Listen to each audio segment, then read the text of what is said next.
Hey guys, what's up? It's your favorite mystic, and yeah, today I wanna ask the question, what is justice? And particularly, I wanna use the book The Ringstones of Wisdom by the 13th century Cordoban philosopher Ibn al-Arabi, and this is based on an essay that I wrote about the Ringstones of Wisdom and trying to answer this exact question um in grad school when I read it. And you might be asking yourself, wait, didn't you get a degree in the Western liberal arts? It's like, yeah, why are you reading about a Muslim? Well, we the class was offered on a technicality because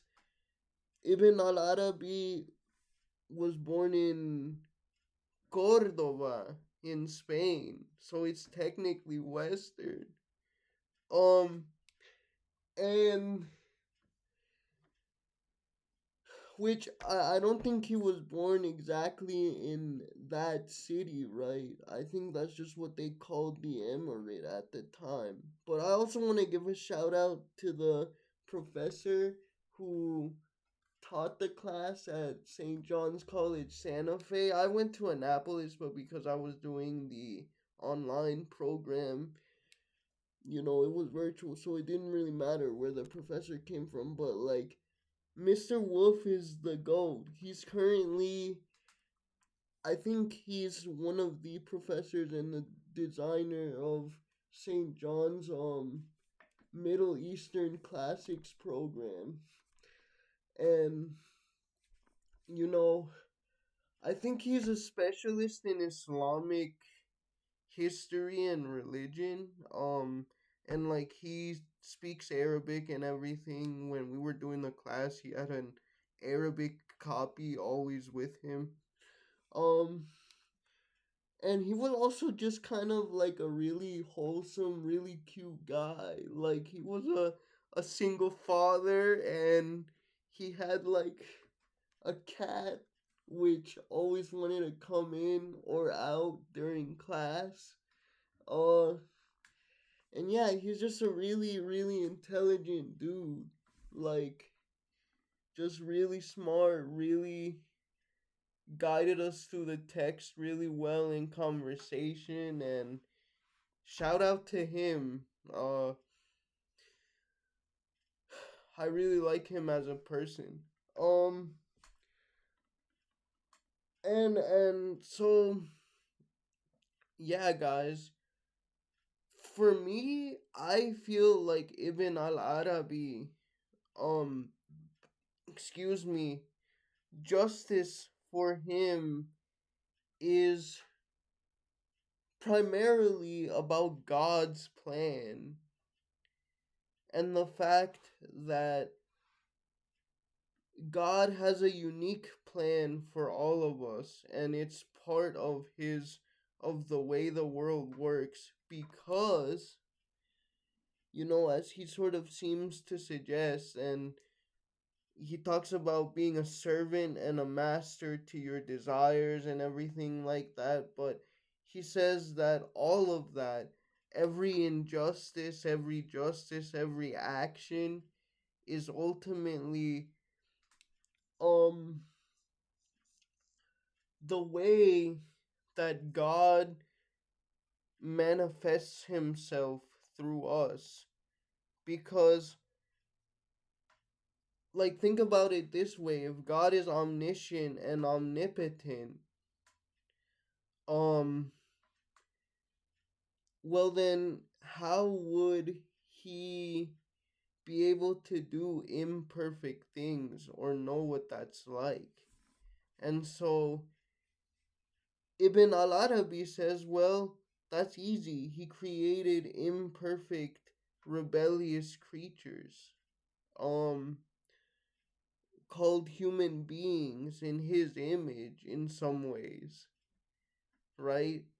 And he kind of just lets them do as they will, and in the afterlife, everything will be accounted for, and ultimate responsibility and accountability and justice will be rendered.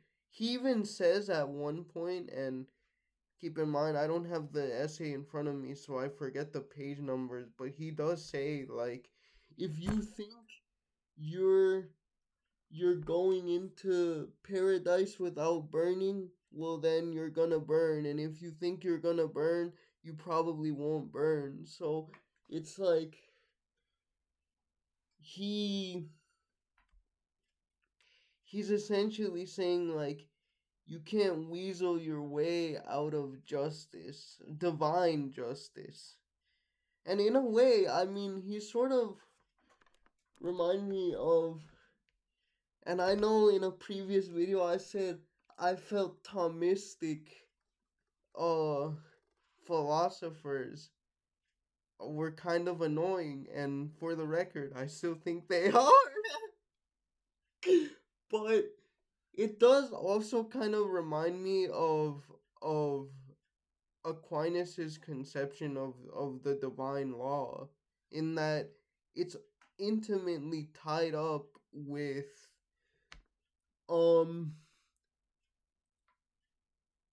with God's plan, and the fact that we as humans can't know everything in the same way God can, and that's what gives us the other forms of laws, and particularly the natural and the human law, right? Which, because of this, is completely imperfect. Which, by the way, solves what I said um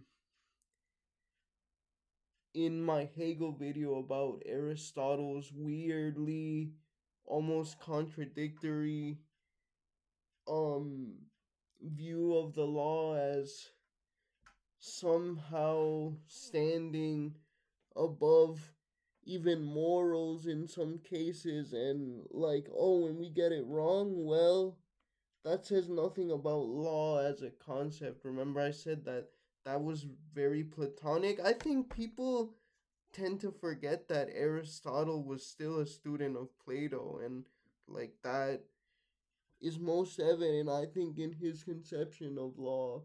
But yeah, anyway,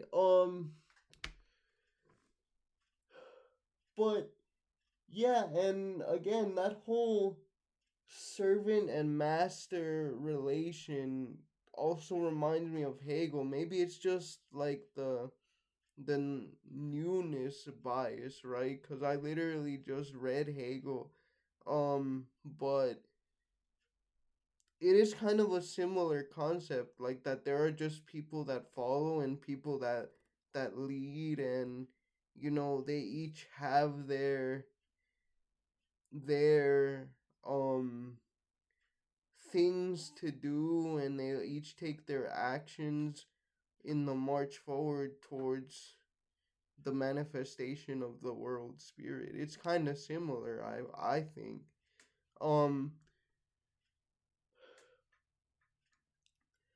But here's the issue with all of that, guys. Like, I don't know, man. It kind of seems like if you just kind of live and let live in this sort of way, like, let's say you have a family member that has a problem with substances, guys. Like, do you not have a responsibility to try and help them? Like, Ibn al-Arabi says, yeah, if you do good things, they'll return to you, but like, still, man, even if you just let it go and you let people do their thing, because that's also true, guys. I mean, you can't try to help someone unless they themselves really want it. Um but I mean, even then it would be hard to have a peaceful mind. Um and through his analysis of the I think 26 prophets up to and including Muhammad and their stories. I mean, you sort of get the sense that it's like the it's all working towards this idea of like universal salvation and stuff, and that we should be non-judgmental. But of course, applying that to society would be absolutely wild. We need criteria to judge.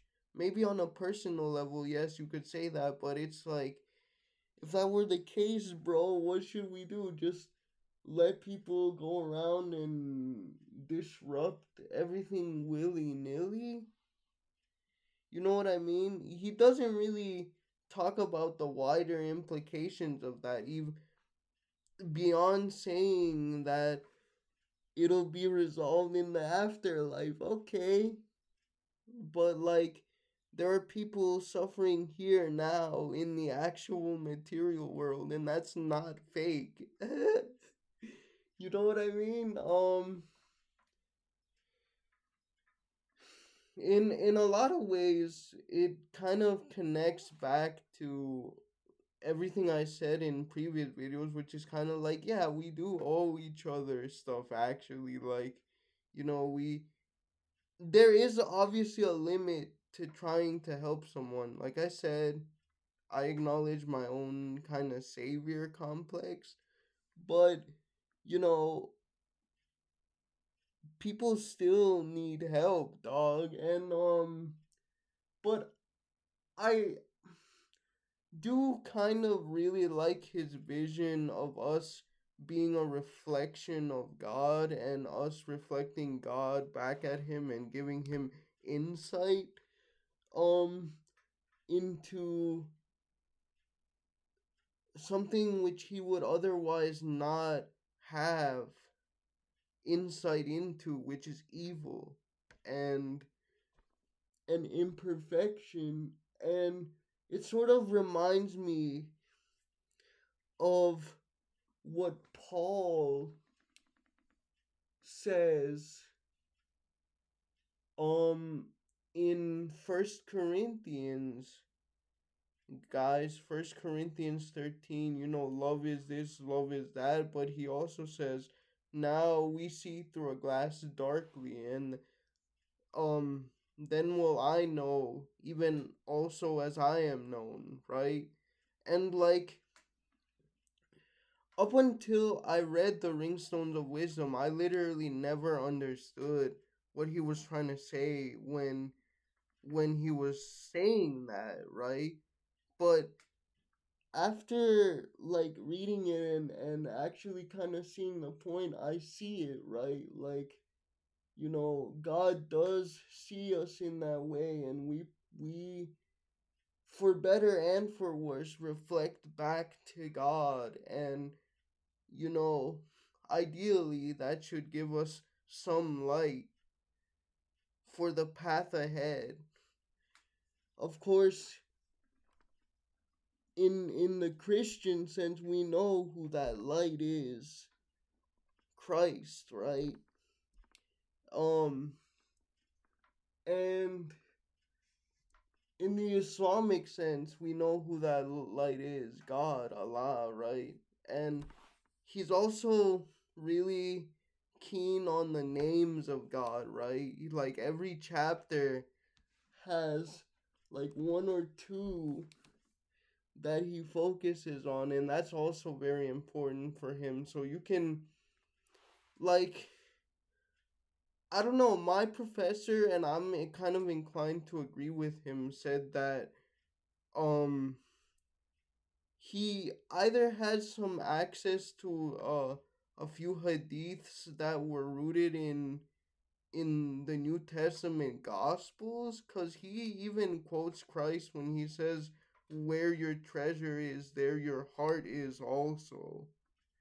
Um, so, bro probably was familiar with like an Arabic copy of Matthew, or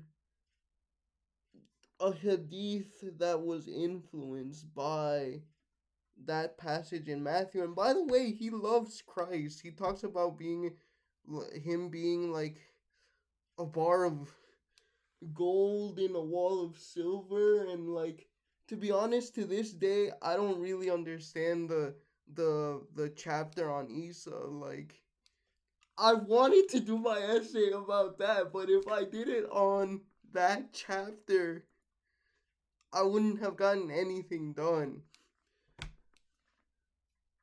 But yeah, it's when you start to put all this together, the fact that, he believed in universal salvation, that everything is within God's plan, that we shouldn't judge, that everyone's path through life is different, you start to really see that it's not so much about justice and what justice is, but it's using justice as a conduit to the problem of evil, and what evil is, where it comes from.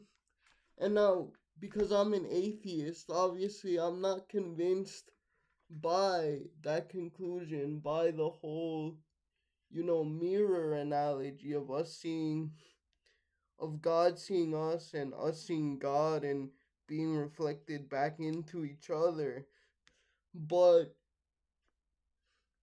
I do find it, from speaking just from a purely religious perspective, like I mentioned with Aquinas, extremely convincing. And even, excuse me, if you're not a Muslim,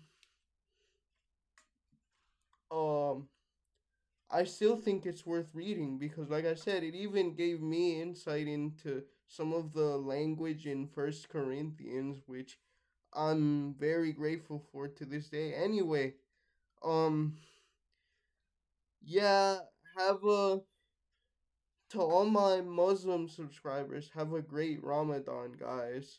I forget the actual saying, but I hope it's going well for everyone who celebrates. Alright, see you. Bye.